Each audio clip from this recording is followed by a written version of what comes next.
नमो अणि हंताराम, नमो सिद्धाणाम, नमो ऐरण्याणाम रियाणाम, नमो उज्जैण्याणाम, नमो लोय सभ्य साहुणाम, ऐसो पंच नमो कारो सभ्य पाव प्यसणो मंगणाम च सभ्य सीम पठम हवय मंगलम। जय जिनेन्द्र।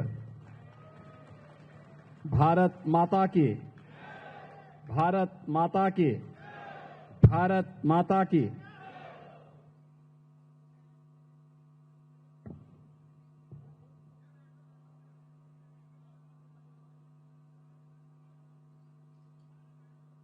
आज के इस पंच कल्याणक महामहोत्सव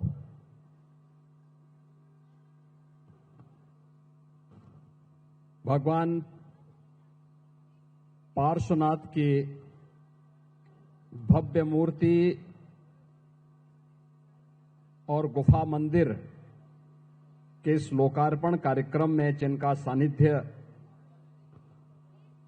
आप सबको प्राप्त हो रहा है,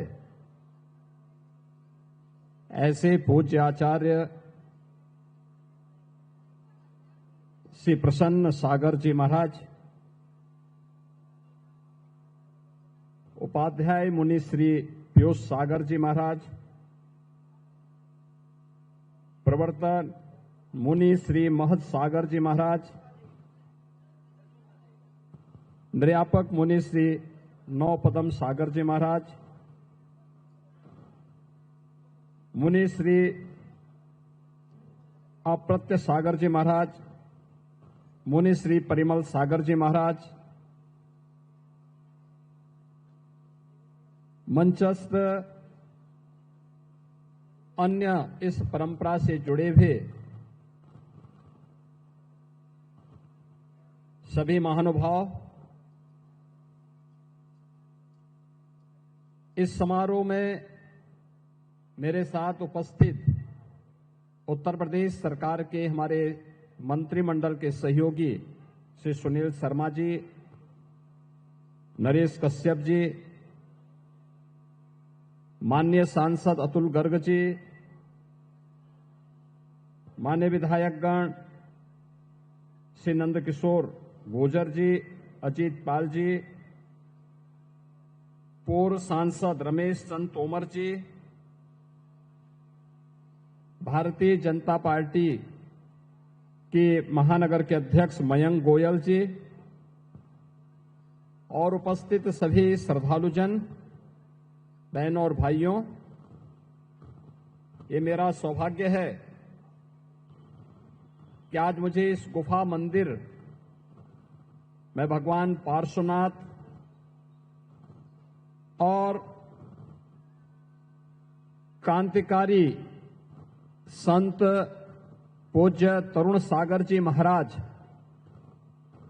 की स्मृतियों को नमन करने का सौभाग्य प्राप्त हुआ है।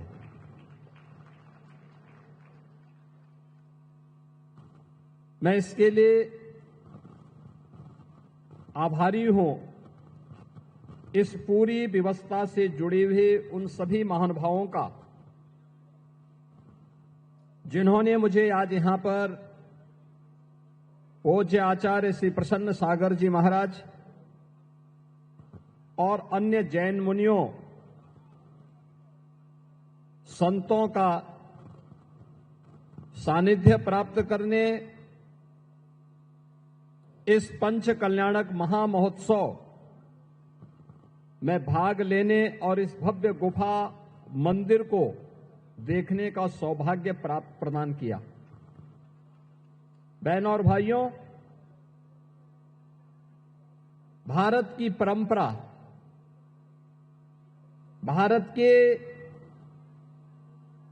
ऋषियों, संतों, मुनियों और महापुरुषों के त्याग और बलिदान की एक महागाथा है। ये महागाथा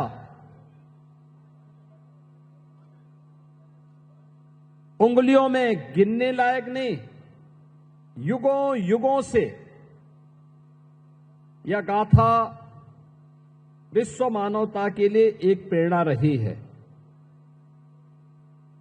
विश्व मानवता इस महागाथा का श्रवण करके, उससे प्रेरणा प्राप्त करके अपने आगे के भविष्य को तय की है और उसी परंपरा को आगे बढ़ाने के लिए आज भी भारत के अंदर हमारी वे पवित्र उपासना विधियां उसी रूप में, उसी श्रद्धा भाव के साथ कार्य करते हुए इस व्यवस्था को आगे बढ़ा रहे हैं। अभी 3 दिन पूर्व यह हमारा सौभाग्य है, अयोध्या में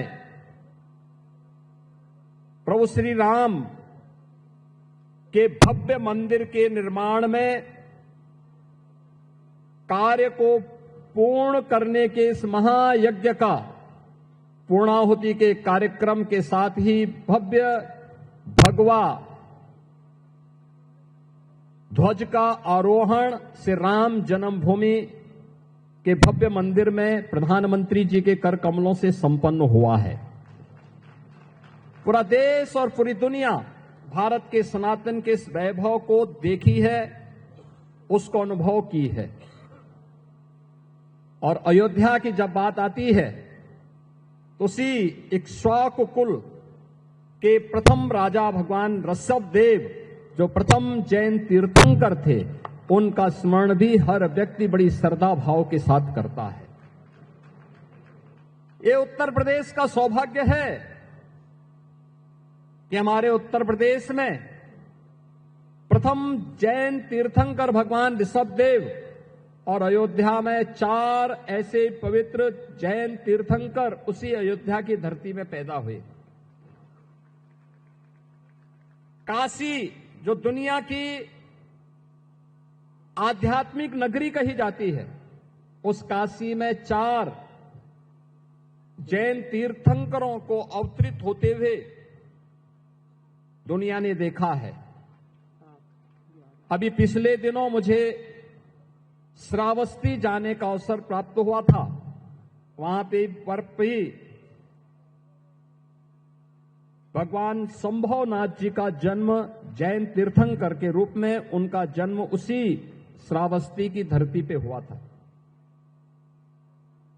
भगवान महावीर का जन्म यद्यपि वैशाली में हुआ, लेकिन महापरिनिर्वाण उन्होंने उत्तर प्रदेश के कुशीनगर के पावागढ़ में लिया था। और आज मुझे बताते हुए प्रसन्नता है कि हमारी सरकार ने उस फाजिल नगर का नाम, जहां भगवान महावीर ने अपना महापरिनिर्वाण लिया था, उसे हम पावा नगरी के रूप में हम लोगों ने उसके नामकरण को आगे बढ़ाने की कार्रवाई को आगे बढ़ाया है।